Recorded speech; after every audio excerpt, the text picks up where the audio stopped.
Artimiausią naktį nedidelis debesuotumas, lietaus tikimybė maža.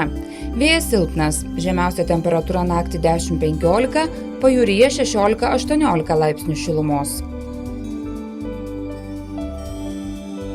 Rytoj dieną nepastoviai debesuota, lietaus tikimybė maža. Vėjas vakarų, aukščiausia temperatūra 19–24 laipsniai šilumos.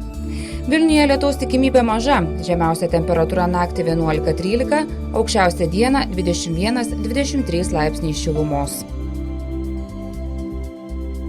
Antradienio dieną kai kur trumpas lietus Perkūnija. Temperatūra naktį 10–15, pajūryje 16–18 laipsnių, dieną 21–26 laipsniai šilumos.